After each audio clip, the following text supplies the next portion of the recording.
ጌት የዓለማችን ቁጥር 1 ቢሊዮነር በነበረበት ታይም ማለት ነው ኤሎን መስክ ሚላስ ሚቀመስ ያልነበረው ስራ ማግኘት ያልቻለ መናጢ ድሃ ነበር። እዚህ በፊት ስለ ኤሎን መስክ ቪዲዮ ሰርቼላችኋለሁ በ10 ፓርቶች የተከፋፈሉ እዚሁ ቲክቶክ ላይ ገብታችሁ ማየት ትችላላችሁ። እነሱን ያላያችሁ እጅግ በጣም በሚያስገርም መልኩ ኤሎን መስክ ኖባዲ በነበረበት ታይም ማንንም በማያውቀው ታይም ማለት ነው ቢል ጌት የዓለማችን ቁጥር 1 ቢሊዮነር ነበር። እዚህ ጋር እንደምትመለከቱት ሚድ 1995 ጁላይ ላይ ብቻ አፕሮክሲሜትሊ 12.9 ቢሊዮን ዶላር በላይ ነበር። በዛን ጊዜ እንደነገርኳችሁ በ1995 ዓመተ ምህረት ማለት ነው ኤሎን መስክ ከስታንፎርድ ዩኒቨርሲቲ የፒኤችዲ ትምህርቱን አቋርጦ ከወጣ በኋላ ስራ ማግኘት ስላልቻለ የራሱን ካምፓኒ ለመስረት ይወስናል።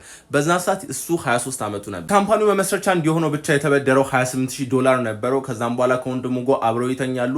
በቀን ለ16 ሰዓት ይሰሩ እንደነበር ነግሬያችኋለሁ። አሁን ግን ከ30 ዓመት በኋላ በእነዚህ ሰዎች መካከል ያለውን ኔትወርዛቸውን ስታወዳደሩ ኤሎን መስክ $850 ቢሊዮን በላይ በማግኘት የዓለማችን ቁጥር 1 ቢሊዮን ነው። ይሄ ሰውዬ ደግሞ በኢሳት ኔትወርዙ $107 ቢሊዮን ነው። ማለትም በ$700 ቢሊዮን ነው የበለጠው ማለት ነው። ያውላችሁ በኢሳት ስታርታፖችን ለመጀመር እየሞከራችሁ ያላችሁ ኢንቨስተር ፒች እያደረጋችሁ ያላችሁ በጣም ብዙ ሀስል ውስጥ ያላችሁ ሰዎች ይሄ በጣም ትልቅ ማነቃቂያም ነው፣ ትልቅ ማስረጃም ነው ብዬ አስባለሁ። ምክንያቱም አሁን ላይ ብትጀምሩም አሁን እየተበደራችሁ ቢሆንም አሁን ገና ፒች እያደረጋችሁ ቢሆንም አሁን ገና ኢንቨስተር ሪጀክት እየተደረጋችሁ ቢሆንም ማለት ነው ለሚቀጥሉት 10 ዓመት 20 ዓመት 30 ዓመት ኮንሲስተንትሊ በዚህ ጆርኒ ላይ የምንቀጥል ከሆነ ራሳችሁን አፕዴት እያደረጋችሁ ራሳችሁን እያሻሻላችሁ የምትቀጥሉ ከሆነ አሁን ያሉትን ቢሊዮነሮች ሰርፓስ ማድረግ ማችሉበት ምንም ምክንያት እንደሌለ። ይህንን ቪዲዮ ስታርታፕ እየጀመረ ያለ ሀስል እያደረገ ለምታውቁት ሰው በሙሉ ላኩለት።